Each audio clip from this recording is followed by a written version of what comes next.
श्री गुरुभ्यो नमः। I welcome you to online teaching academy Eklavya. सबसे पहले मैं आप सब लोगों को हार्दिक नमस्कार करती हूँ। ओके, आज हम ग्रामर पार्ट यानी व्याकरण में एक अंश देखने जा रहे हैं। सबसे पहले ये तो बताओ, समास यानी कंपाउंड, इसका अर्थ क्या है? यानी it is a process of making a two new words to create a single word. Okay, it is a process of combining two words into a new words, that is समास। आज हम इसी के ऊपर देखने जा रहे हैं, compound. Okay, we'll go for the slide. In Hindi what you can say, दो या दो से अधिक शब्दों यानी दो या दो से अधिक शब्दों से मिलकर बने हुए सार्थक और संक्षिप्त शब्द को समास कहते हैं। यानी सार्थक मीनिंगफुल क्या है? सार्थक का मतलब है मीनिंगफुल, संक्षिप्त यानी बहुत छोटा सा। Okay, very short. So it is a meaningful and संक्षिप्त माने very short one. If you want I will write here meaningful, that is सार्थक का मतलब है मीनिंगफुल एंड संक्षिप्त माने very short. Okay, so we are going to see दो या दो से अधिक शब्दों से मिलकर बने हुए सार्थक meaningful and the very short one और संक्षिप्त शब्द को समास कहते हैं। Will go for the next. उदाहरण के लिए first will look after this example. Okay, what is that? Dal. अभी हम ये पिक्चर को देखते ही हम बोल सकते हैं ये दाल भात है और ये पुस्तकालय, बच्चे पढ़ रहे हैं ना, तो पुस्तकालय बना और यहाँ पे येलो रंग यानी पीला रंग का एक क्लॉथ पड़ा है। तो ये देखते ही आपको क्या लग रहा है? हम बोल सकते हैं दाल और भात, ऐसे भी बोल सकते हैं, नहीं तो दाल भात। अभी ये बहुत छोटा हो गया है, ये दाल भात एक्सपांडेबल वन। एंड हियर पुस्तक के लिए आले घर। तो इधर देखकर हम क्या ऐसे बोलते हैं क्या पुस्तक के लिए आले घर को जा रही हूँ करके? नहीं ना, पुस्तकालय in short only we used to say. So here also you just bring a पीताम्बर बोल सकते हैं। पीला है रंग, वो वाला वस्त्र लेकर आओ, नहीं बोल पाते हैं। सो इसी वजह से हम यहाँ पे बहुत short and sweet it should be, so that word we call it दाल भात here, पुस्तकालय and पीताम्बर। ये संक्षिप्त रूप and समास। We are going to learn about this only and it is a short example for you. We'll go for the next. समस्त पद। तो समास देखने के पहले समस्त देखना है तो ये भी जानना पड़ेगा। समस्त पद यानी समास के नियमों, that is whatever the rules and regulation in this समास that you have to follow. बना शब्द समस्त पद होता है। whatever the things in the समास के नियम होते हैं ना, रूल्स, उसे पढ़ने के लिए हम समस्त पद बोलते हैं, वही पढ़ने जा रहे हैं। फिर ये इसे सामासिक शब्द भी बोल सकते हैं। वी कैन से दिस है सामासिक शब्द भी कहते हैं। समस्त पद में दो पद होता है। What is that? समस्त पद, जो भी शब्द है ना उसमें दो पद होता है, वही है। उसमें पहला और पूर्व पद। पहला पद और पहले पद को पूर्व पद बोलते हैं। दूसरा होता है ना एक शब्द में पीछे वाला, उसे हम दूसरे पद उत्तर पद बोलते हैं। तो यहाँ पे समस्त पद में पूर्व पद एंड उत्तर पद, ये माइंड में रख लीजिए। सो दो पद क्या है समस्त पद में? पूर्व पद, उत्तर पद। It's a very important topic, that is पूर्व पद एंड उत्तर पद। You have to learn that. And समास होने के बाद कारक चिन्ह यानी पसर्ग वहाँ पे लुप्त हो जाते हैं।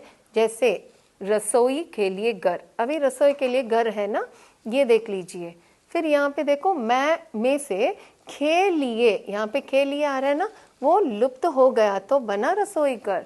So it is a very short, संक्षिप्त होता है ना समास, उसे हम इसे एलोबरेट करने से के लिए लगाते हैं। रसोई के लिए घर, दैट इज रसोई घर। तो इसमें रसोई पूर्व पद है एंड घर वाला उत्तर पद है। तो रसोई घर में कौन सा पूर्व पद एंड कौन सा उत्तर पद दिखाने के लिए एग्जाम्पल लिखा हुआ है। देखो रसोई पूर्व पद है, ये भी रेड कलर मैंने दिखाया, और ये भी ब्लू कलर में घर तो उत्तर पद है। तो रसोई घर में रसोई the first half and the ghar is the second half. The first half you call it Purvapad and the second half you call it Uttarpad. Okay, we'll go for the next. तो समास विग्रह देखने जा रहे हैं। समास में समस्त पद क्या है देख चुके हैं और समास विग्रह देखने जा रहे हैं। समास विग्रह समस्त पदों को तोड़ने, अर्थात व्हेन समस्त पद को तोड़ते हैं ना, उसमें अलग अलग करने की विधि को समास विग्रह कहते हैं। रसोई घर, अभी रसोई घर हम तोड़ने से क्या मिलता है, रसोई के लिए घर मिलता है, तो वो तोड़ने के वजह बोलते हैं उसे समास विग्रह। फॉर एग्जाम्पल जैसे चंद्रमुख का विग्रह, अभी हम चंद्रमुख का विग्रह करने जा रहे हैं। देखो ध्यान से, चंद्रमा के समान मुख, चंद्रमा के समान मुख। And we are not saying that he is a Chandramukh face, right? But we can say Chandrama ke saman mukh. Okay, this is the thing, and we are breaking it, and we are used a vibhakti here. You called it ke saman. And अगला देखते हैं, आज हम समास के भेद भी है, इसमें 6 भेद देखने जा रहे हैं। ओके, 6 भेद क्या क्या है, व्हाट आर द 6 भेद? तत्पुरुष समास, द्विगु समास, द्वंद्व समास, कर्मधारय समास, अव्ययभाव समास एंड बहुव्रीहि समास। What is that? Once again, समास के भेद 6 भेद है। तत्पुरुष समास, द्विगु समास, द्वंद्व समास, कर्मधारय समास, अव्ययभावी समास एंड बहुव्रीहि समास। And now we are going to take each topic and we are going to talk about that. आगे देखते हैं। तत्पुरुष समास, पहला है तत्पुरुष। तत्पुरुष में क्या है करके हम देखने जा रहे हैं। तत्पुरुष समास, first will read the definition of it. जिस समास का उत्तर पद, दैट इज उत्तर पद प्रधान हो और पूर्व पद गौण हो, उसे तत्पुरुष समास कहते हैं। मैंने समस्त पद में कौन सा पहले आएगा? पूर्व पद पहला आएगा। उत्तर पद कैसा आएगा? पीछे वाले। तो यहाँ पे तत्पुरुष समास में उत्तर पद वाला ना, पीछे वाला जो पद है प्रधान है, दैट इज स्टेपल होगा। Okay, and that is main होगा। स्टेपल का मतलब है it's a principle. Okay, staple it is a main thing. And heading होगा। गौण हो, दैट इज पूर्व पद गौण हो और उसे तत्पुरुष समास कहते हैं। दैट इज पहले वाला पद है ना एक समस्त पद में, वो वाला सेकेंडरी होना चाहिए। तो तत्पुरुष समास में दूसरा वाला मेन होना चाहिए, पहला वाला सेकेंडरी होना चाहिए। जैसे समस्त पद में कर्ता तथा संबोधन कारक को छोड़कर, दैट इज इन तत्पुरुष समास, there is one beautiful thing you have learnt about karak, means you will come to know what is karak चिन्ह या क्या है विभक्ति करके। वो विभक्ति है ना, वो सब ऐड हो जाता है तत्पुरुष समास में, ठीक है। लेकिन 2 कारक चिन्ह को छोड़कर बाकी सब उसमें मिलेगा। तत्पुरुष समास में विग्रह करते समय यूज कर सकते हैं। यानी कर्ता कारक और संबोधन कारक को छोड़कर बाकी सब कारक उसमें रहता है। कारकों को कोई एक कारक छिपा होता है, कोई ना कोई एक कारक अंदर होता है, ठीक है। वो क्या है आगे देखते हैं। एग्जाम्पल के लिए बहुत है, लेकिन इससे भी ज़्यादा एग्जाम्पल पढ़ने से ही आपको you will get a knowledge about it. So यथा यश प्राप्त, पहला वाला है यश प्राप्त। तो यहाँ पे कौन सा विभक्ति? को देखो, से, द्वारा, के लिए, खे, खा, में, पर, ये सब है कारक चिन्ह। ये सब कारक चिन्ह कहते हैं। तो कारक चिन्ह, जिसमें भी कारक चिन्ह देख लेते हैं वो तत्पुरुष समास बनता है, ठीक है। ये सब कारक चिन्ह है। तो लेकिन 2 कारक के सिवा ये सब, okay. So there won't be a 2 कारक चिन्ह, okay, rather than all other कारक चिन्ह will be added in this in तत्पुरुष समास, ओके। फर्स्ट वन यश प्राप्त, यश को प्राप्त। ये यश प्राप्त में क्या छिपा है? को छिपा है। यहाँ पे सर्व प्रिय, सबके लिए प्रिय होता है ना, सर्व प्रिय। सो सर्व को प्रिय, ओके। सो वहाँ पे को छिपा है। भूख मरा, भूख से मरा, जो भूख से मरते हैं ना, तो भूख मरा, भूख मरा भी बोल सकते हैं, लेकिन भूख से मर गया वो ऐसे एलॉबरेट करके बोलते हैं। तो यहाँ पे से छिपा है। तो तुलसी कृत, तुलसी द्वारा कृत, तुलसी जी ने बहुत कृतियाँ की है, तो तुलसी द्वारा कृत, दैट इज तुलसी कृत। Short you can say tulsi krit, but what is hidden there? Dwara is hidden there. आराम कुर्सी, आराम कुर्सी, आराम के लिए कुर्सी, आराम कुर्सी लेके आओ करके बोलेंगे, आराम के लिए कुर्सी लेके आओ करके बोलेंगे। तो खे लिए यहाँ पे छिपा है। देशभक्ति, देश के लिए भक्ति, देश के लिए भक्ति, ये लोग देश के लिए भक्ति दिखा रहे हैं, ऐसे ना खे लिए छोड़कर ये लोग देशभक्ति है ऐसे बोलना बेहतर होगा। तो यहाँ पे भी खे लिए छिपा है। आज्ञा अनुसार, आज्ञा के अनुसार, okay, you have to follow like that we say no, आज्ञा के अनुसार पालन कीजिए, आज्ञा अनुसार पालन कीजिए, ये बेहतर होगा ना। तो के यहाँ पे छिपा है। गंगा तट, गंगा का तट। गृह प्रवेश, गृह में प्रवेश, गृह प्रवेश बोलोगे कि गृह में प्रवेश करने जा रही हूँ, तुम लोग आ जाओ करके, तो यहाँ पे में छिपा है। तो sweet and short if you want to say you have to use that गृह प्रवेश। सो घुड़सवार, घोड़े पर सवार।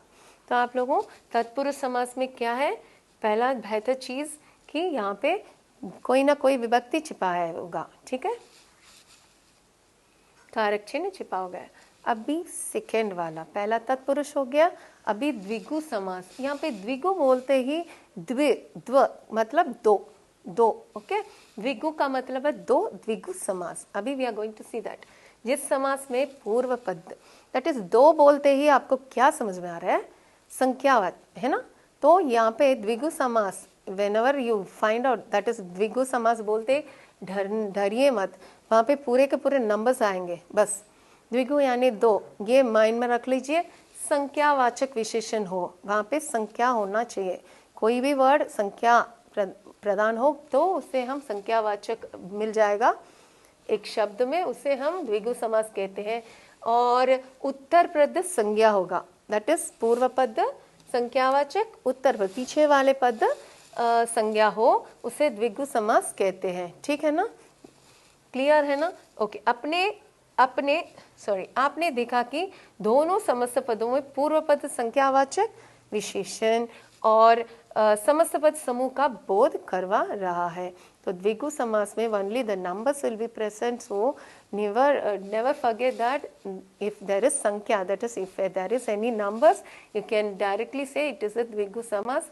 and there is a examples for you।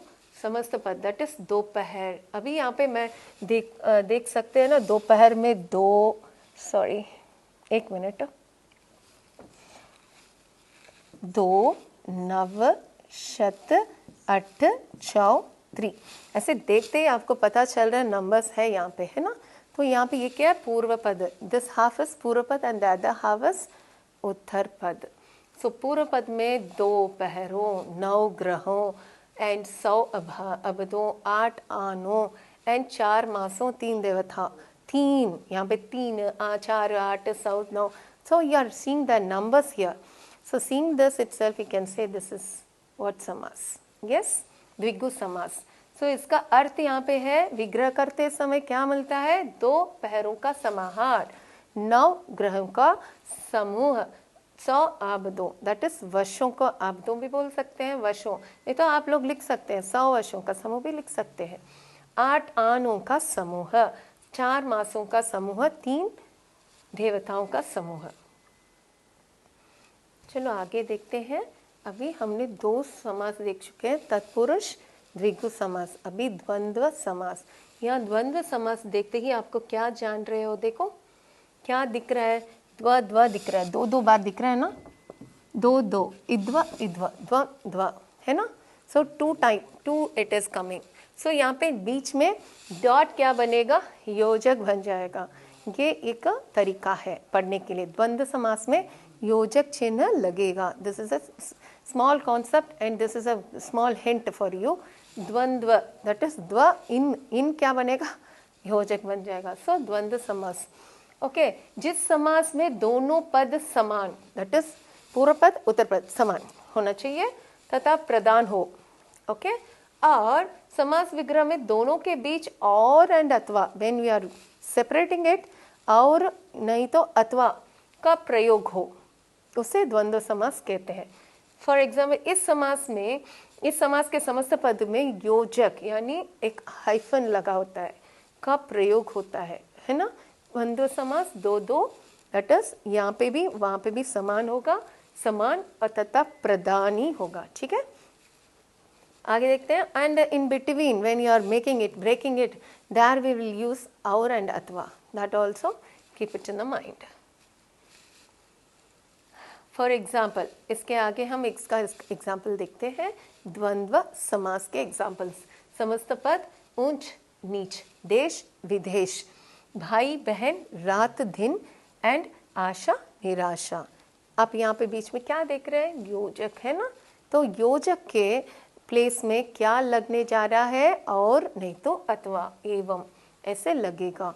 ऊंच नीच, ऊंच और नीच, एंड देश विदेश, देश और विदेश, भाई बहन, भाई और बहन, एंड रात दिन, रात एवं दिन, आशा निराशा, आशा और निराशा। मैंने बहुत बहुत कम एग्जाम्पल्स दिया है, लेकिन आपको तो बहुत जानकारी होना चाहिए। आज हमने यहाँ पे 3 देख चुके हैं, 3 समास। ये पार्ट 1 में होगा, पार्ट 2 में दूसरा अगला 3 समास देखेंगे। आज के लिए यहाँ तक ख़त्म हो रहा है। To receive our online lessons please press the subscribe button and you will receive the latest update. आपको लेटेस्ट अपडेट चाहिए तो सब्सक्राइब बटन को दबाइए। धन्यवाद। आज के लिए इतना है, और 3 हम अगले भाग में देखेंगे। धन्यवाद, फिर मिलेंगे। Thank you.